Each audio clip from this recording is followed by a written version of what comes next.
Well, it's a very good evening to you and a warm welcome to this week's edition of Breeding to Win, where we're back in the studio with a very important guest. It's no other than Pierre Striker Strydom, who recorded his 5,000th winner back on the 22nd of November. Pierre, great to have you on the Breeding to Win show.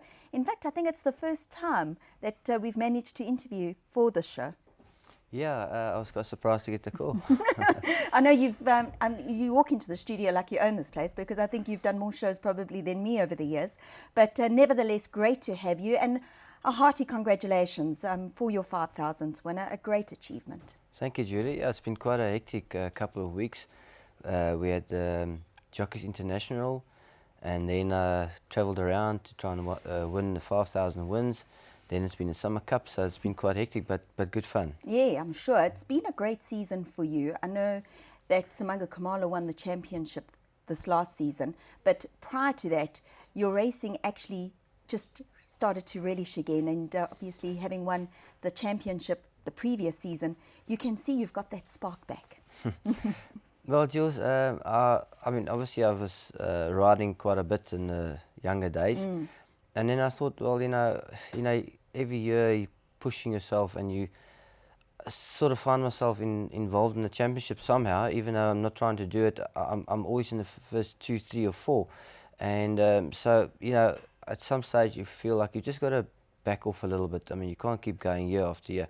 And then I had a little bit of a tough time 5 years ago, and obviously I had to start raising my game, not only financially, but for other reasons, and found myself once again involved in winning a championship, and obviously you can't do it without the support of the trainers and the owners, because, you know, we have to have good rides, and good rides gives you more winners, and more winners, you know, put you up high on the jockey's log. And currently, I think I'm leading the championship again without putting in an effort, and might just find myself travelling again. Well, that's a good thing, because I think it just gives you more motivation and something to keep trying for. You know, now that you've reached your 5,000th winner, it's almost like, well, now what's your next goal in life? Yeah, you're right. I mean, 5,000 winners was never even in mind, and it just happened to. My friend, Barry, said to me, you know, you've got like just under 100 winners to go to 5,000. I said, no, what about the 4,000? We completely forgot about 4,000. So all of a sudden 5,000 came about, and so it's just something that you just keep trying, plugging away, and hopefully it comes. 5,000 is career-wise, so obviously I've ridden 72 winners overseas, so I'd like to do that in the near future, and but at the same time, it's been a bit tiring, and you know, sometimes you need a little bit of a breather, and just taking my foot off the pedal just for a little while, and I'll pick it up again. Yeah, freshen up. Yeah, It's thrown out into the paddock. You need to do that. Let's just talk about the emotions that you felt going for that 5,000th winner, because we saw a different side of Pierre Strydom. He wasn't as composed as you normally are, and I think it just shows you how human, you know, us as people are, and sportsmen, how, you know, the pressure does eventually get to you. Yeah, you know, I didn't actually put myself under pressure, but I think without realizing it, it just happened because I had a lot of people and journalists, like Andrew Bonney, he followed me meeting after meeting, and Claudia and the kids came through to the course, and Pumalela and their team were following me. So the Tuesday not right, well, I had no winner the Tuesday, and so everyone decided, well, we better go on Thursday to the vault, and only had one winner, so everyone off to Cape Town. So it was like a bit of a relief knowing that, you know, it means a lot to me that these people are following me, and they're spending money to travel all around the country and not working or whatever. So yeah, it was quite good to know that finally got to 5,000. A lot of support, a lot of people cheer me. I had so many well wishers, people that I haven't heard from for many years, and that they finally that I did it, and they made the effort to wish me well. So. Another thing, of course, was the trainers, because it it almost became a competition who you had the most winners for between the trainers.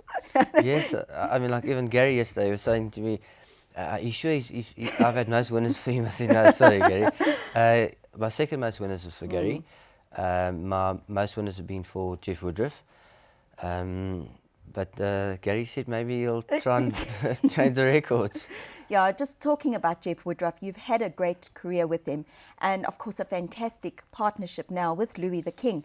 Just take us through the Summer Cup, because he was magnificent in the performance going into the Summer Cup. Of course, the Empress Palace Charity Mile, I thought a great performance from that draw. And it was, in fact, one of the first times you hopped aboard him. Yes, I actually was very happy and surprised when I got the call to ride Louis the King, and went to work him, gallop him, and he galloped very nice. But obviously, going to the 1600 meters charity mile, you'd always know that it's a little bit on the short side, and he was drawn wide, and it's his first run from a bit of a race. So we were happy to give him a bit of a chance and let him run on. But I found a little bit of trouble early in the race and found myself a little bit further back than I wanted to. But he still ran a very good race. And then obviously the Summer Cup comes along, and you're just hoping the second run from a layoff doesn't affect the horse. So you just know, you realise how good Jeff Woodruff is as a trainer, because he said he's very happy with the horse, and he knows this horse can't be better. And well, everything worked out well. I know some people were saying at one stage we were 3 wide, but I think in a way it could have actually worked in our favour, because they went a good clip early on, had a nice position, and as they eased halfway up the hill, I was so close to the horse's heels in front of me that I basically just pulled off his heels, ran 3 wide, but managed to make up ground like 2 lengths without the horse putting in any effort. We just got closer without, they all just eased in front of us, and we got closer. So it actually worked out nice that I could get going a little bit earlier and not have that much to make up. You know, when Kalua Castle hit the front, I thought, well, Louis the King, to accelerate now, he's going to have to be good, especially with the going like it was. Did you have any doubt at all that you were ever going to get there? Yes, very much so. When Kalua Castle quickened up, obviously I tried to get my horse going and not get it too soon, and judge the pace. But Kalua Castle just turned it on like that and got that length on us. And going through the 300 to 200, I said, well, you know what, there's one of two things. Either Louis is now got to have to find a little bit, and Kalua Castle has to slow down. He has to get a bit tired, otherwise we're not going to win this race. And both happened. Louis, I started shouting at him and took him towards Kalua Castle, and it seemed to give him a bit of that, I'm going to fight for this. And then Kalua Castle just tired, and that won us the race. Well, it's unbelievable. But like you said, you can actually feel when that horse has got their fight in them. It must be a great feeling, because it's almost like eyeball to eyeball. Well, it's lovely, because you know you're sort of beaten, and this horse has got the courage to give it to you. Unreal. Yeah. Great feeling. Probably going to miss it when I stop riding. Probably. Well, let's not talk about that too soon, because exciting news happening in 2017. CTS $1 million race, obviously a huge announcement made during the week that CTS are now having 2 $500,000 races at Turfentine Racecourse, which I think is fantastic, especially for us, Pierre, because it's tricky to travel to Cape Town for all these big races all the time. But I think fantastic news coming through that we're going to have 2 races, one over 1160 and one over 1600 meters. I think spreading the risk for people to take the chance and buying horses off 3 fantastic sales. You've got to just say a great initiative being put together by CTS.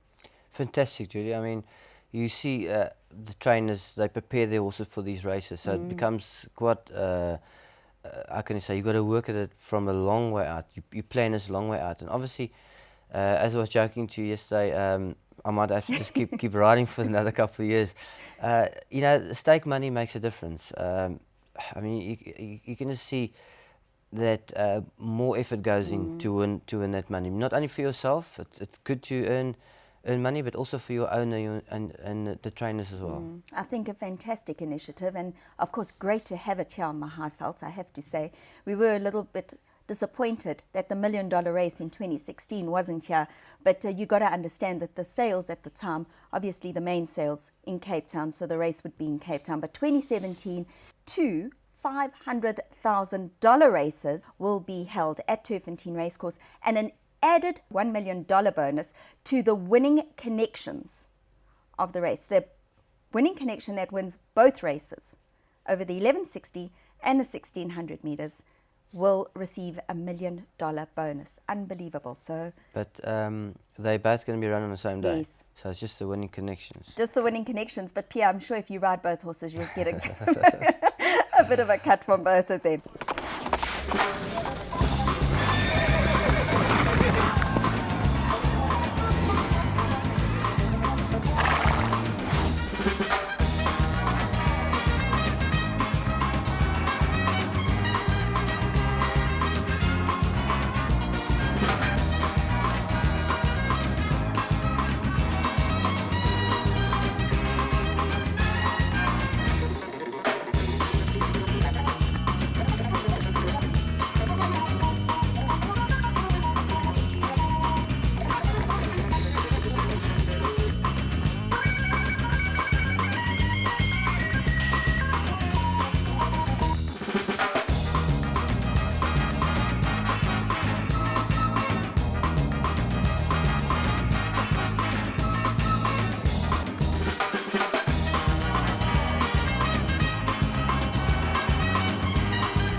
Let's move on to the big one coming up next weekend. Of course, it's the Grand Parade Cape Guineas. And what's interesting is that you've ridden a few of these horses in this race. Obviously, you are staying with Harry's Son for the Paul Lafferty stable. He has done quite a bit of travelling, but I know when I chatted to Paul last week out at Aventure Cape Fillies Guineas, he said this is probably one of the best horses he's trained.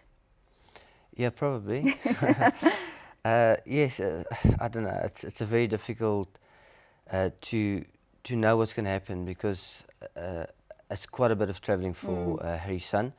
I basically didn't have a choice because I've been committed to Lafferty and his owners for quite a while. In fact, we actually went on holiday on a boat cruise, the whole lot of us, must be about 7-8 years ago. And it was the nicest holiday I've ever had because these guys, they're crazy and it's just a lot of fun. And so I've really had a lot of support from Paul Lafferty. Whenever he's had a nice horse or I'm travelling and he wants, you know, to win a big race or whatever, you know, I'm the first one to get the call. So it's loyalty. Here comes Harry's Son. Harry's Son, last season's champion, 2-year-old colt, is going on to win it. Harry's Son, Pierce Stratham, 6 more to 5,000. I personally think Active War will be very difficult to beat. Not only because he's not going to travel, but he knows the track. And left-hand turn sometimes can catch a young horse off guard. As you come to the turn, the horse has to lean with the left leg and corner. And if this horse now all of a sudden is used to a turn going right, now all of a sudden it's left, it confuses him completely. Then you've got the straight that cuts right across the round track, and sometimes that confuses them as well. So Harry's Son's got a tough task to beat Active War. Okay, now looking at the rest of the field, obviously there's the likes of Brutal Force and Zambezi River, who's unbeaten to date. Both very decent horses. I think Zambezi River, that field might have been a good stake. I don't know if that field was as strong as Harry's Son and Active War was met. So there are other horses that have run Brutal Force, you said, that finished just behind. I suppose they've got scope for improvement. In the centre, River God has picked it up. Zambezi River and Brutal Force is charging home in the centre. And it's Brutal Force who's come forward to pick it up from Zambezi River. These two fight it out. Zambezi River, though, has taken off close home. And Zambezi River draws off to beat Brutal Force and Sunset Trip. In behind that one, River God. But I just think Active War's also got scope for improvement. He won so easy last time. It's Active War. King Volt doing all he can, but they won't deny Active War. Active War goes on to win from King Volt, ML Jet and balance sheet. He's such an easy horse to ride. You can do whatever you want with him. I think if you want to lead with him, he can lead. If you want to sit at the back, he can sit at the back. So he's got a good draw, everything in his favour. They all have to improve to beat Active War. The only danger is Harry's son, and I think he's got a tough task with all the travelling he's doing. Yeah, just to confirm that Harry's son won't be going down by float. He will be flown up. But like you said, you know, it's a different venue. Left-hand turn. Always, you know, and he is. He's a young horse. So there are things to worry about. But obviously he's got you on his back. You know him very well. And I'm sure you will be giving your best. Of course. Pierre, great to have you with us. Thank you so much for joining us here on the Breeding to Win show. We hope you reach those 72 winners, but I think it's less than that because you rode a winner yesterday. Yeah, or we're down to about 60, 63 or 64, not quite sure. But I think Lyle Cooper's counting them home because he's idle. I don't know why. I believe so. Well, I used to play a bit of golf and you should see him on the golf course. So he's probably a better golfer than what I'm as a jockey. No, I doubt it. But anyway, we wish you all the very best and we just hope that you continue riding for as long as possible. And at least we got you here till 2017, guaranteed. Thank you, Judy. Thanks to Pierre Strydom. We will be back with more Breeding to Win right after this.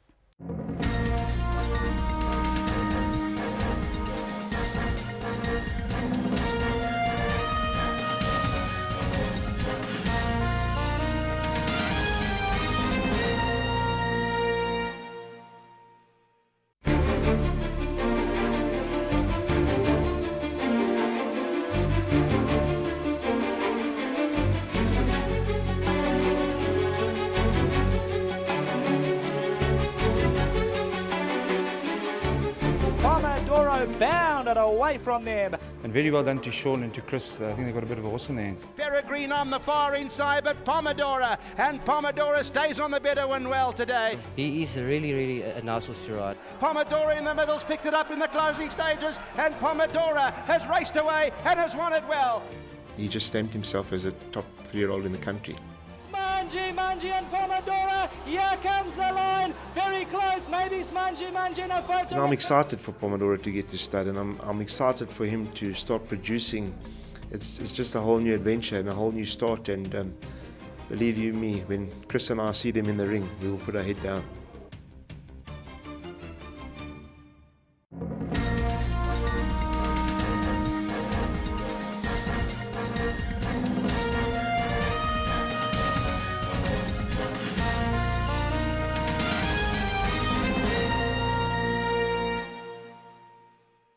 Time now to take a look at the two feature races out at Kenilworth Racecourse yesterday afternoon. It was the two graded races, starting with the Kalula Victress Stakes, was for the fillies and the mares over 1,800 metres. And Justin Snaith held a very good hand with all three of his fillies. Jet Supreme in the red down the inside, the first one to move in and challenge. Indaba, the 3-year-old, is right in touch with him too in the centre. Up towards there outside, Shingwedzi's trying to get into it too. Acrostar, meantime, is starting to unwind. A good-looking challenge from the back of the field, and she's picking them off one by one as they come down towards the final 300. Acrostar's still got a couple of lengths to make up, but she's running on nicely as Jet Supreme hits the front. Acrostar's wider out. Jet Supreme. Acrostar coming to get her in the centre of the course. Jet Supreme is hanging tough. Acrostar unwinding one final run, but Jet Supreme holds on. Jet Supreme, I think, held on from Acrostar. Very tight. In behind them, it's also tight for the places. Indaba involved with Shingwedzi. Sean, I mean, pretty close towards the end there, but she really put in a good effort with this filly. Yeah, it's twice now that we've upset Acrostar, you know, and you know, the first time we beat her, you know, I think obviously Acrostar was very unlucky. Today, I think maybe my gamble paid off. You know, I thought there was going to be a slow run race, and you know, Justin's initial thoughts were to drop her in to get her to switch off, but then he said to me, he said, "Look, I'm just going to leave it totally up to you." I took a gamble, you know. I thought, I can't drop out. She's not going to make it up. She's not going to get past Acrostar anyway from that position. So I took a gamble, and luckily Grant went up ahead and gave me a lead. And then she settled down nicely, but you know, the first furlong she gave me a little bit of a fight, and then she switched off nicely. But she's been very good to me. You know, I've won a couple of little features on her, and my record on her is very good. So she's been very good to me, and I appreciate it. Justin running first and second. And, you know, Justin, look at these two. And it must be an absolute pleasure having them run in a race together. Obviously, it's tricky, but the fact that they're both competitive and can win it. Very much so. And, you know, to fight it out, it's always it's fantastic. And, you know, the other filly was a little bit unlucky. She had to come from a long way back, but she always is. When you come from that far back, you can have, you know, problems. And just very happy for both them to have run well. To the Divines, really well done. And to Sean, who always puts in a fantastic effort. You know, he thoroughly enjoys it, riding for us, and just glad to have him on. And to Kalula, thank you very much for the sponsor. To Bryn and his whole team upstairs, it's been awesome, and looking forward to having a drink with the guys later. But being a False Bay guy and seeing these Hamilton's colours here, I'm starting to get a bit nervous. I might get tackled. You know, they're a bit of a dirty player, so from my old days. But it's a fantastic rivalry. Right, on to the big one, where it was the Grade 2 Vasco Premier Trophy. It was for the Colts and the Geldings over 1,800 metres. And could Captain America come back to his best, having his second run as a gelding? Let's take a look. Goldonic settles just in behind the leaders. They're being followed by Power King. True Master races just in behind that, and he's about 6 off them. Johnny Rockets and Captain America being set on today, and he's at the back of the field and 8-9 lengths off this leader. They head on down the back straight, and Dynamic takes the field along. Pater Familiar's gone up to race second. Orion beautifully placed back at the fence in third. Helderberg Blue is just in behind that. They followed by Power King in the yellow, 4 lengths off the leader. True Master races next. They're followed by Johnny Rockets. Gold Onyx as he's back through the field. He's racing back one from last. And Captain America is the trailer. 1,000 metres left to go. They go through the crossover, and Dynamic still takes them along from Pater Familiar's hard held up in second. Orion back at the rail races in third, and Helderberg Blue behind that fourth. Power King is back at the fence in fifth, but no more than 3.5 lengths off the lead. They're becoming very compact. True Master races in behind that. Johnny Rockets races next. He's being followed by Gold Onyx, and Captain America is 6 lengths last as they turn in the straight now, and 6:50 left of the line. Dynamic brought the field for home. Pater Familiar still tracks him in second. Orion the inside races third. Helderberg Blue is moving easily behind those and starts to make a little progress. They followed by Power King, who's also running on towards the inside, and Captain America is now being asked to get out after the leaders. Dynamic has come forward to pick it up. Power King down towards the inside. Helderberg Blue's in the centre. Orion between runners is coming on well. Dynamic is keeping challenge at bay. Power King is coming well down the inside. Helderberg Blue up the outside. Dynamic hanging tough. Helderberg Blue trying all he can. They get to the line. Dynamic just lost long enough from Helderberg Blue. They were followed by Power King. Further back in running, Johnny Rockets. Gold Onyx was in behind those. He's a very versatile horse. You know, he's got very good temperament about him. And this horse, I mean, I don't know if you can remember when he ran against Cape Town Noir. He pushed Cape Town Noir to the line, and he's a very, very courageous little horse. And there's a lot of special things about this horse. And it's a pity that he hurt himself in Durban, and because I think he would have had a really good season. Justin, a lovely double for you. Well done, firstly, for that, and secondly, for this horse's win. Unbelievable. As I've made it very public that he did a severe tendon in Durban before the Durban July, and I was absolutely devastated. And you know, we gave him a year off. He went to Mike Stewart. And you know, I think it really has made the difference. I had a quick look at the leg now just to make sure that he was okay. I was waiting to see the worst, and because he had to try hard there. I mean, it was a hell of a race, and I was lucky that I managed to get a gallop into him between his runs from that graduation where we thought he was a little bit disappointing.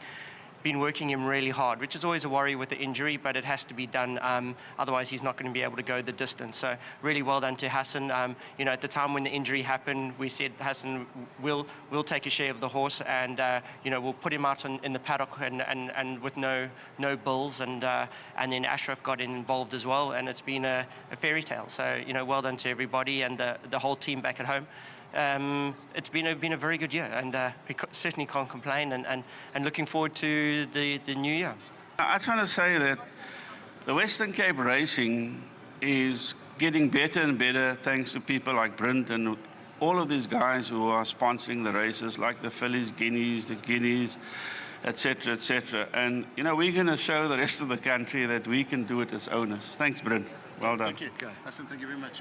Well done. Brent, quick word from you. You happy with the day? No, I think it's been a fantastic day. Thank you very much to Kenilworth. I think they put on a hell of a performance. I think it's been a good day racing. There's a couple of races left. I think that there's no truth in the rumor that all UCT students and false base supporters are banned from the Vasco for tomorrow. That's because we closed.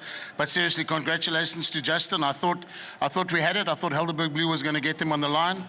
But very well done. Congratulations. Thank you to Mandy and her team. Thank you to everyone at Kenilworth. I think it's been a great day, and I'm glad to hear. The most important thing, I think people were very worried about Punta Arenas, and I believe the horse is fine and it's all okay.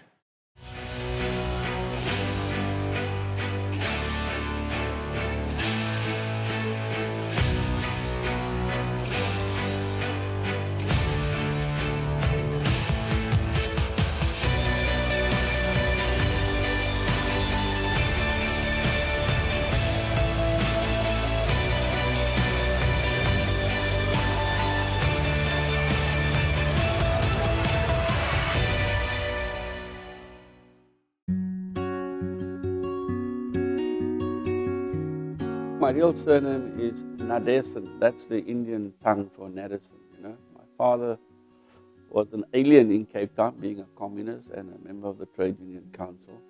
So he had to change his identity and to become accepted in Cape Town. He married my mother, who was Muslim. He became Cape Malayan, so he changed his name from Billy Nadesan to Adam Adams. You know, and they all stayed in Adams Street, apparently, and that's where the name comes from.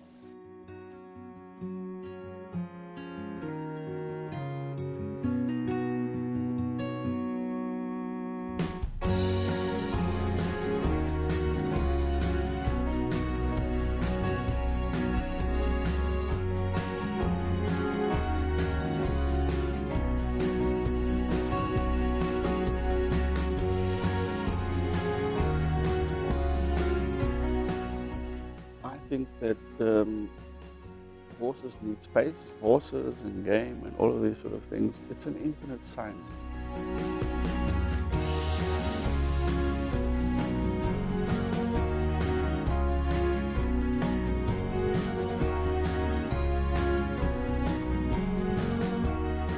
You know, you can see two types of foals in our paddock. One is Rock of Rochelle, and they compete for the Give Me the Green Light. You can see them a mile away.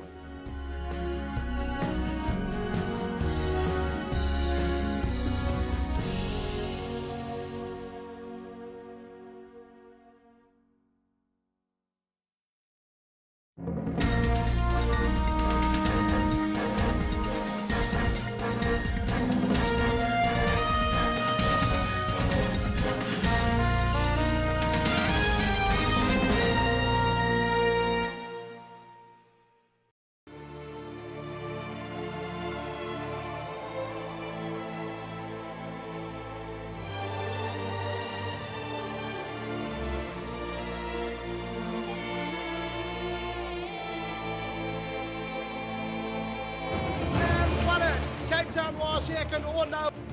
So number 14, All Is Secret, is victorious. Well Witcher. And for the lads won it. Shay takes the lead. Shay wins the Elgos.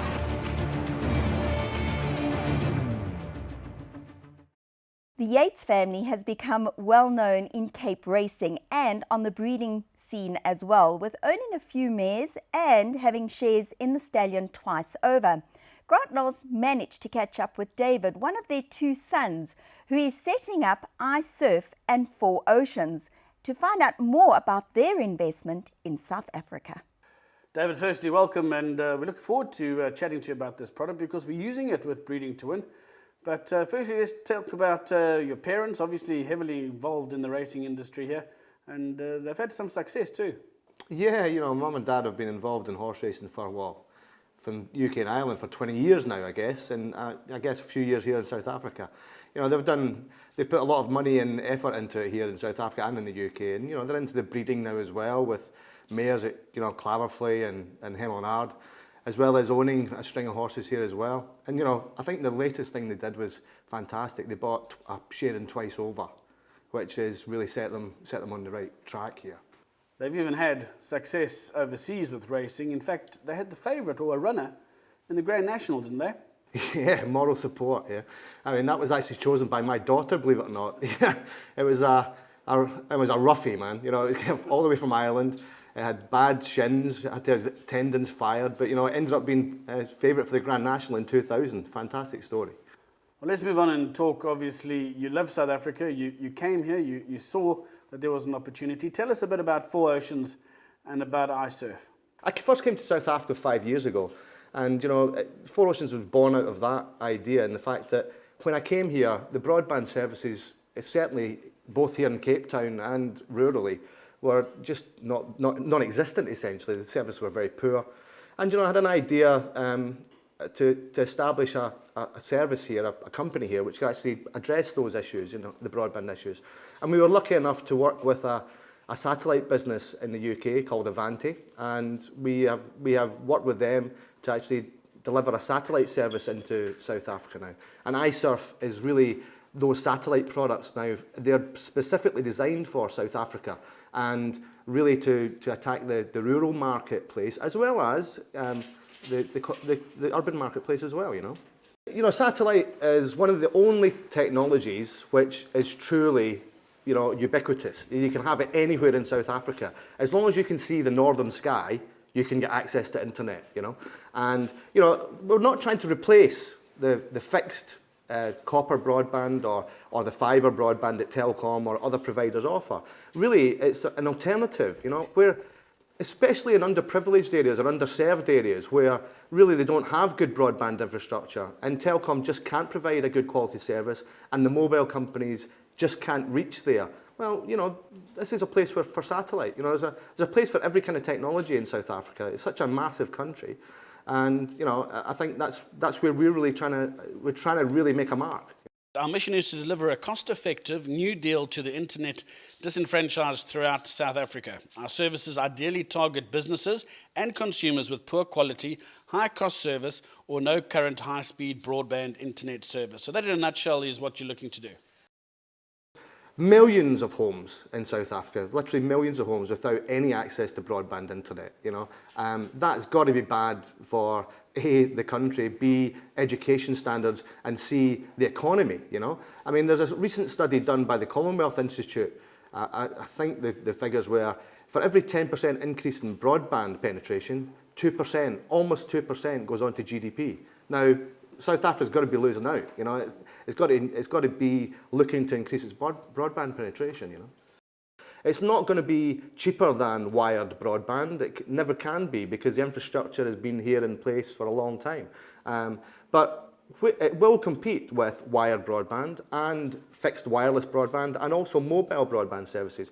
It's sort of, the pricing sort of fits in between wired and mobile broadband pricing. So I think you can probably tell we're being very competitive in the marketplace. David, looks to be a fantastic product, and the nice part about it is with Breeding to Win, we actually know the product because you've installed it here, we utilize it to send data around the country. The speed is good, the efficiency is good. It really turns out to be an immaculate product for us. Well, we think we've got a great product, and it's good for those kind of applications, but it's also just great for general internet access. People want to get online to do their banking. They're in a rural community. Maybe they want to do voice over IP services. It's a good general product for that. And we offer different classes of service, whether you're a home or a business. So we've got different product types for home and business. So, for example, Breeding to Win is more of a business service. So you've got lower contention and higher throughput capacity. But a home service doesn't need that kind of file transfer, for example. So, yeah, we've been fairly flexible in how we actually put the packages together for the different types of user, David, there's obviously a number of packages that you're opening up and making available to the public, and they've all got different price ranges. Yeah, our uncapped services, we'd call it truly uncapped. If you look at some of the competitors out there, they will put something called a fair use policy on you, or an access use policy, or acceptable use policy. And a lot of the time their caps are from 10 gig, you know. So really that's not an uncapped service as far as we're concerned. Our FUP allows you to transfer up to 60 gig in peak time, but actually we multiply it by 5 during off-peak hours. So in fact, you could have up to 360 gig using our uncapped service before we actually start throttling you, I guess. You know. So, I mean, we offer capped and uncapped services because we know that people they don't necessarily want to have an uncapped service, but you know, and a capped service is probably good enough for them.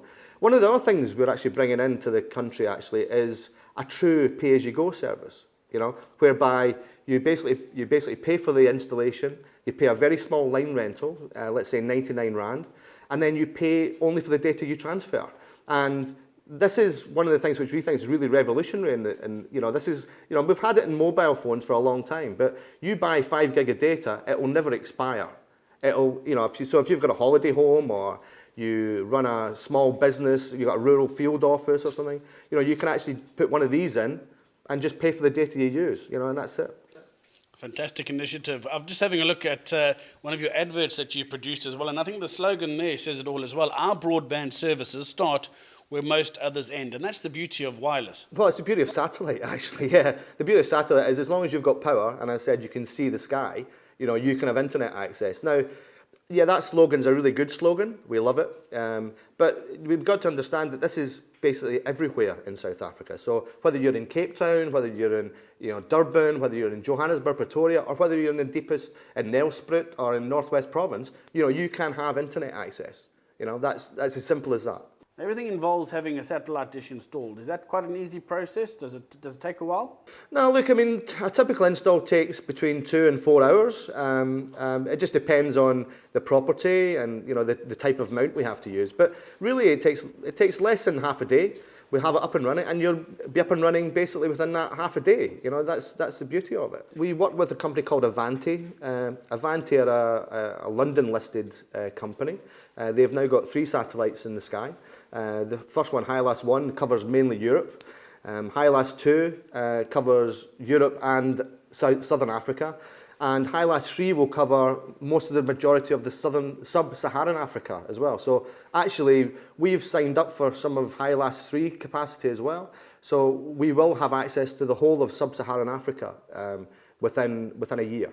The images that you've given us on diagram here show that you cover the whole of South Africa and further north into Africa as well. Now, yeah. Obviously this show goes high up into Africa as well. So if there are people wanting to get more information on this, how do they go about contacting you? Well, I mean, first of all, the best place to look is on our website, you know, www.i-surf.coza. They've got full details of coverage and countries covered and so on. At the moment, commercially, we are only offering this in South Africa, but next year we'll be launching it in Botswana and Mozambique and Kenya as well. So yes, you know, but first of all, look on the website. The website's the best place to get lots of information, and you can register now to be the first to get iSurf next year. It certainly makes sense for racegoers to be looking at a product like this, because once you've got it and you're wanting to watch the Racing Association site where the racing results and racing replays and also the live racing is broadcast, it's great to be able to just say, right, there's my iPad, there's my tablet, let's have a look and catch up with racing. So it's a great tool for racegoers. Yeah, well, we think so. And, you know, we have been talking to the Racing Association, actually, with regards to potentially doing some sort of promotion with them for Racing Association members, you know, because we know that a lot of RA members don't all live in the city. A lot of them live in farms or in rural areas. So, yeah, this could be a real benefit for them too. Well, that was David Yates. A big thank you to him for joining us, just letting us know a little bit about 4Oceans and iSurf. And if you do want to get in touch with him, he has mentioned that web address, and you need to go look at that again. We'll have that on screen for you. And great that some UK-based racing people are now investing in business in South Africa too. We'll be heading back to the studio to join Julie.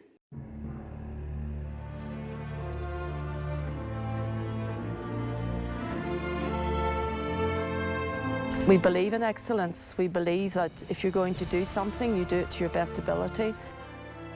We aim to make Balmoral #1 in the Southern Hemisphere, not just South Africa.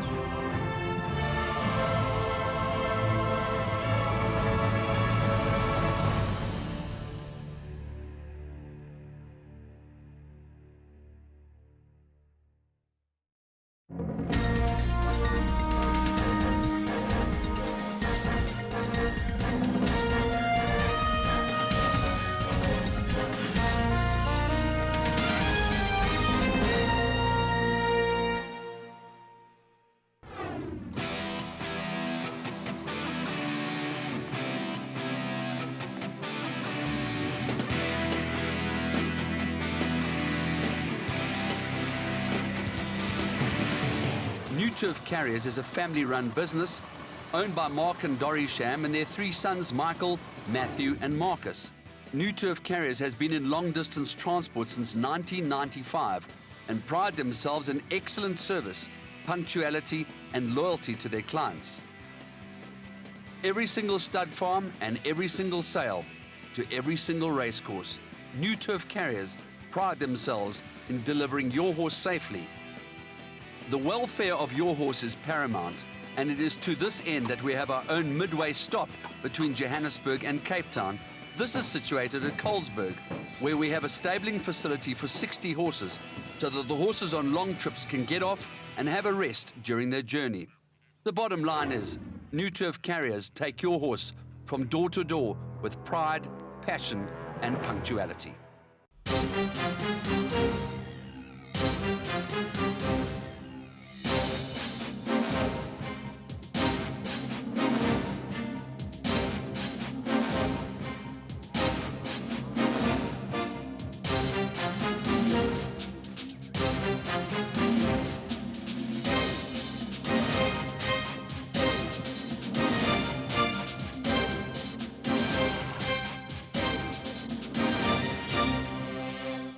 He was the first 3-year-old in 42 years to win the Grade 1 Queen's Plate. He now stands at Vosfontein Stud, and his first crop of yearlings will be sold at the 2015 Cape Thoroughbred Sales. Let's take a look at the profile of Gimme the Green Light.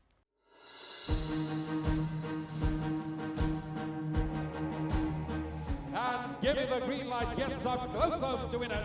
But Give Me the Green Light simply does not have any faults. Give Me the Green Light is flat to the boards, but will stay on and win it from Depardieu. Give Me the Green Light, now gearing down to victory. And Give Me the Green Light going to win by 3 lengths. Give Me the Green Light is storming home in the centre, and Give Me the Green Light gets up to beat Variety Club. Gimme the Green Light is a high-class sprinter miler with a regal pedigree and movie star looks. He was the highest-rated 3-year-old in South Africa in 2012. Gimme the Green Light won his first 4 starts as a 2-year-old, including the Somerset Plate, and was Grade 1 placed in both of his other starts at 2. And Gimme the Green Light gets up close home to win it, but with 100 metres left to go, it's all Gimme the Green Light, now gearing down to victory. Variety Club, the green cap is still right there. Give Me the Green Light in front though and staying on well. Depardieu is now cutting back a deficit over towards the inside. Give Me the Green Light is flat to the boards, but will stay on and win it from Depardieu. And it's Give Me the Green Light, sidestep in Rio Carnival, but Give Me the Green Light simply does not have any faults. Gimme the Green Light is the first 3-year-old to win the Grade 1 Lamara Queen's Plate in 40 years. Give Me the Green Light is now coming to make a race of it. Variety Club is running on empty. Give Me the Green Light. Gimme the Green Light is the only horse to beat South Africa's globe-trotting star and dual Horse of the Year Variety Club twice. He is the highest-rated 3-year-old to place in the J&B Met, where he finished an impressive 3rd, only a length behind Igugu. His sire, More Than Ready, has produced more than 100 stakes winners worldwide, including 13 international champions and 3 champion 2-year-olds. He has been champion sire of 2-year-olds in Australia twice. He has sired 3 Grade 1 Breeders' Cup winners, including Pluck, who was out of a Fort Wood mare bred in South Africa. Pluck is now at stud in Australia. More Than Ready is a respected sire of sires. It is rare for any mare to produce a Group 1 winner. Gimme the Green Light's dam, Yes She Can, produced 2 of them and stamped herself as one of the most important mares in the Australian stud book.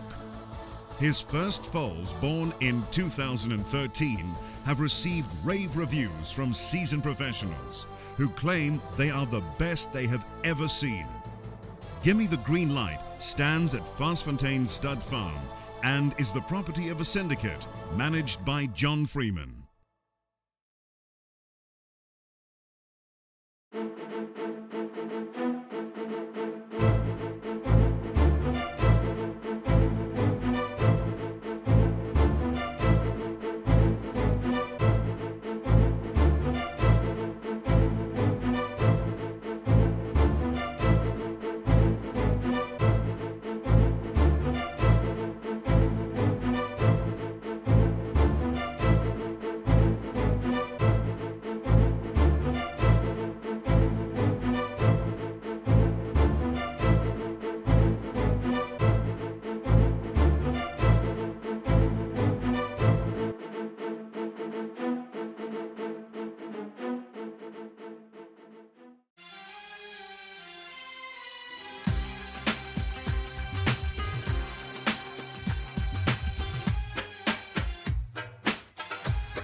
Gavel House is the leading website for trading horses online. Selling your racehorse, mare or even a share in a yearling is so easy on Gavel House.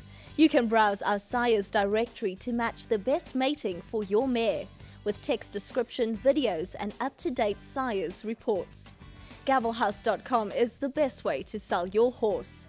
We reach places others can't, where buyers and sellers deal direct and pay no commission. Go to gavelhouse.com. Well, thanks again to Gavel House for their sponsorship on Breeding to Win. Let's take a look at those 2 horses being offered tonight by Gavel House. The first is a 2012 colt, 7 League Boots. He's by Mumbo in Seattle out of the mare Southern Cross, a striking colt from a family rich in black type. Now, 7 League Boots is a big, strong colt with a lovely action. He qualifies for the 2015 CTS Ready to Run Cup in Joburg. His dam Southern Cross was a 2-times winner over 12 and 1400 meters and placed 7 times. She's had 2 runners, 2 winners, including stakes winner Star Jet. There are only 2 shares remaining for 50,000 Rand per 25% share. If you are interested in purchasing a share in 7 League Boots, contact Johan Janse van Vuren. The other horse on offer is in training. His name is Silver Image, who's by Silvano out of the mare Saratoga Shadow. Now, he's a winner and a consistent performer. Silver Image is a winner over 16 and placed 9 times from 15 starts. A horse which stays well. He's a good size and is sound and looks to be a good staying prospect. His dam Saratoga Shadow is own sister to Bold Saffron and a half sister to Cape Saffron and Eastern Adventure. If you are interested in getting involved in Silver Image, a 2010 gelding, contact Derek Brichman. Well, let's take a look at the log now for the CTS 1 million Rand Stakes. It takes place on the 24th of January. It's going to be a fantastic race, of course, with all the 3-year-olds lining up to get a piece of the pie. The log is intended as a guide only and is purely based on performances thus far. Fillies will receive a 2.5 kilogram allowance. This has been added to all raced fillies for log purposes. The log excludes horses without an official NHRA merit rating.